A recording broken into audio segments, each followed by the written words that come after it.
This is the next video in my DevNet series of videos for working towards DevNet certification, but needing to start with learning some basics of Python. And to do that, I'm working through the text Python Crash Course by Eric Mathis. It's an excellent course for just learning the basics quickly of Python. In this video, we're going to look at chapter 3. The last chapter was on variables and simple data types. And this chapter, we're going to talk about lists. So this should be pretty fun. So we need to create some lists. So what I'm going to do is I'll open up the Python interpreter. So I'll say Python 3 here. And I've got a Python interpreter now. And I'm going to start by creating a list. Now, in other programming languages and scripting languages, we call lists arrays. And an array or a list, it's like a set. It's a set of items. So now, of course, in Python, there's another structure called a set. So calling it a set's not such a good idea because there's another thing called a set and that's different. So it's called a list. It's similar to an array. And we'll say here, okay, so I'll say comics, which is a variable. And instead of making this variable equal to a number, an integer, or a string, or something like that, I'm going to make it equal to a list. So we put the list between brackets. And then we put our items in the list. So I'm going to say Batman, comma, and then Wonder Woman, and then comma, Spider-Man, and then lastly, I'll put Miss Marvel, which is like Captain Marvel, but the female Captain Marvel. All right, so there we go. So now I have an array. Now my array has 4 items in it, and each item is a string. So the string Batman, the string Wonder Woman, the string Spider-Man, and the string Miss Marvel.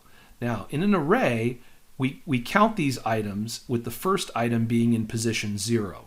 So this is position 0, this is position 1, position 2, and position 3, or item 0, item 1, item 2, item 3. But if you asked me how many items are in the array, I would say, or in the list, I would say we have four items in the list, but starting at 0, 1, 2, and 3. So now, if we want to look at those items, let's see if we can just say comics, and then in between brackets, we'll say show me item 0. And you can see it shows Batman. Now, in our program, we don't call it just like that. We usually say print, and then in between the parentheses, we put what we want to print. We want to print the comics array, item 0. All right, just like that. So Batman. And I could say, well, print comics, item 1, Wonder Woman, item 2, Spider-Man, item 3, Miss Marvel. The other thing that I can do is I could say print item -1. Print, and I'll just put some space here so it's easier to see, some white space. Print comics -1. What happens when I put -1? It's the last item in the array. Let's try -2. It's the second to last item in the array, and so on and so forth. Now I could also use it in an F string. So I could say message equals F string, and then in my string, my hero is, and then put in between curly braces, say in between curly braces, we'll say comics, and I'll say item 2. Okay. All right, so that should do the F string, and it'll print out my hero is, and then it should fill it inside the curly braces with the array item 2. Let's see if that works. And let's see here, we need to print the message. Print message. My hero is Spider-Man. All right, excellent. So I set the variable message equal to this string, and I passed it the list item. Or like I said, I keep saying array item, but it's not an array item, it's a list item. So now we need to see, well, how can we do some different things in there? So what if I wanted to change one of the heroes? Let's say I wanted to change Batman to Hulk. Well, what I could do is I could say comics, and maybe I'll say item 0 equals the Hulk comic hero. All right, so I set that. Now, if I say what's in comics, you can see it's Hulk, Wonder Woman, Spider-Man, or Miss Marvel. Or I could print comics item number 0 now, and you can see it's been changed to Hulk. Why? Because I said comics item 0 in the list item 0 is now equal to Hulk, and so I changed this item in the list. All right. So in the book, the author does something else. The author in the book says, okay, motorcycles equals a list, and in the list he comes up with some items here. So one item, comma, another item, comma, another item. And in those items he has Honda as one motorcycle, and Yamaha, and Suzuki. Okay, so we now have a list with 3 motorcycle brands. Okay, what if we wanted to add another motorcycle to our list? So we say motorcycles dot append, and we append with parentheses here using the append method, which is one of the methods available to lists, right? This is a function or a method available to lists, and we'll append Ducati, which is an Italian motorcycle. So now if we print motorcycles, and I'm not going to print motorcycles since I'm using the interpreter, I can just say motorcycles, and it'll show me that our list just got another item appended to the end of the list. So list item 0, 1, 2, and 3. Okay, what if we do this? We could also do it this way. We could say, all right, motorcycles, not append, but insert, and we're going to insert, let's say Harley, right? Harley Davidson, and we want to put the Harley in position, let's say 2 or 1, position 1. So I put a comma. So motorcycles, insert, position 1, Harley. Let's try that out. And then we will call motorcycles, and you can see that Harley was inserted into position 1. Now notice on the insert position 1, it didn't replace Yamaha. It went into position 1 and then moved the list over. So it inserted it into the list, but it did not replace it. So that's interesting. Now there's other methods that we can use, and we should play around with them. So here's another method that we can use. We could say motorcycles, and this time we're going to say pop. And we're going to pop item 0 from the array. Motorcycles pop, and you can see here when I called that, it popped off the first item in the array. Now if I go back and just call motorcycles, you can see that Honda, which was the first item in the list or in the array, we'll call it a list. I'm making that mistake, keep calling the list an array. So the first item, which is item 0, I popped item 0 off.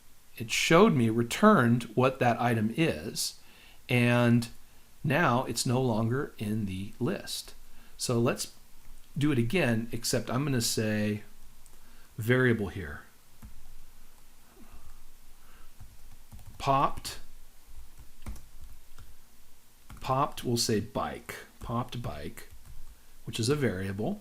equals, and then we'll say motorcycles, and we're going to take off position 0 again.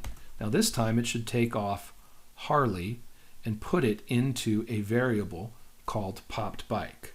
So we'll do that. And you can see here I've made a mistake and I got an error. Now that's good. We want this. So I'll go up arrow and I'll say, where did my my error happened? Let's see here. Line 1 in module, list object is not callable. So you can see here I forgot to put, well, I could just see it, the pop. So popped bike equals motorcycles dot pop item 0. And now if I print popped bike, we can see that that was the Harley.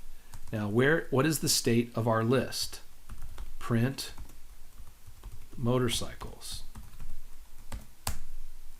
We're left with so far Yamaha, Suzuki, and Ducati. So there's our list, right? We have our items. And we've covered a few here. We've covered appending, we've covered append, we've covered insert, and we've covered pop. All right, the next one that we're going to cover is remove. But before we do that, I want to see what happens if we print motorcycles. The last motorcycle is Ducati. What happens if I say popped bike equals motorcycles dot pop and I don't pass the item 0? I just do it like that, just pop without passing the index. All right, the argument to the method, and the argument to the method, which would be an index. So we go like that, and then we print popped bike, and it printed off by default. When you do a pop method without passing an argument inside the parentheses, it pops off the last item in the list. And I think that's important. I probably should have led with that in discussing the chapter, or this part of the chapter.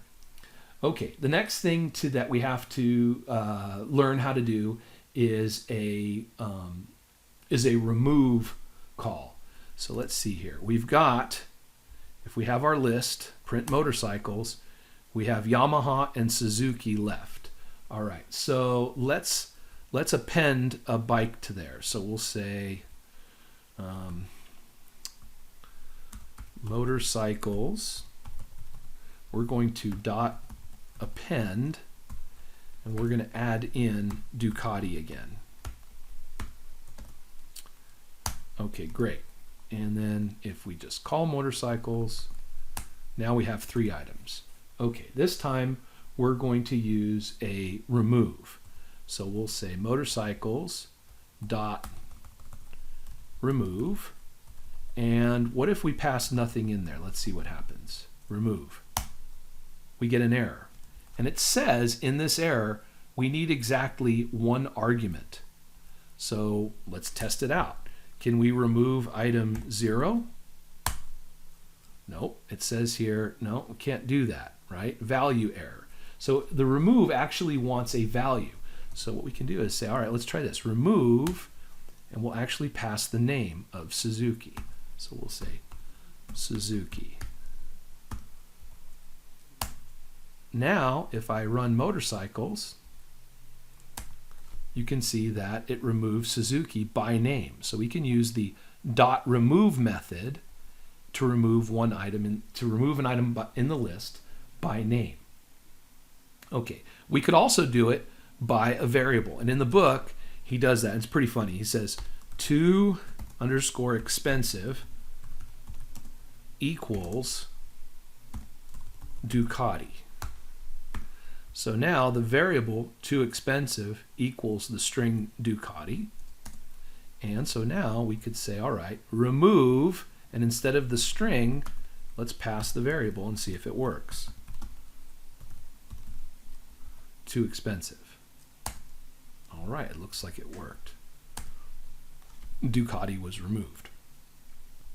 Okay, this video is getting to be pretty long, so I need to move quickly. Now there's a few more items that are covered in this chapter, and I want to get to them. So we need a new list. In the book, he says cars equals a new list, and he says the cars are BMW, or something like that. BMW, and then Audi, and then he makes another list item, Toyota, and we need a comma here to separate our items, and Subaru.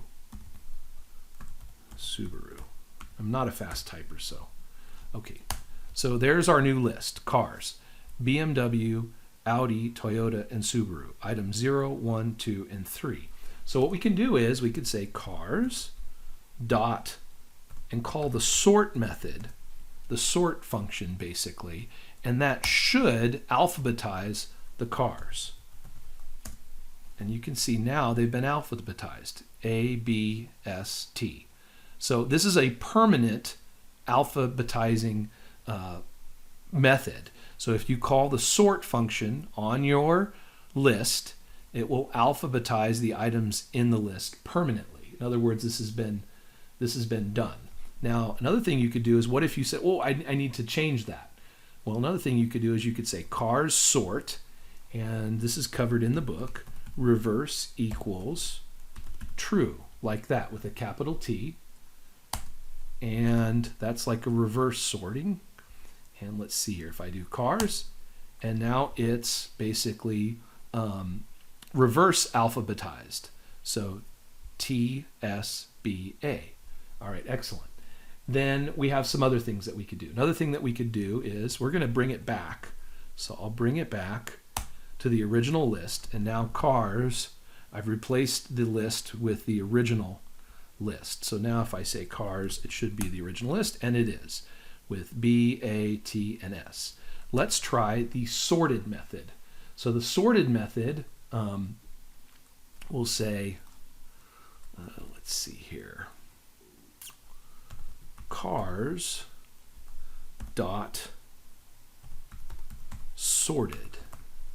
Now I'm not sure if this is the right way to call it, but and I don't think it is the right way to call it. So if I call it like this is not going to work, right? It's not going to work. So what I have to do is pass it through a variable. So the variable, and I could say, is sorted cars.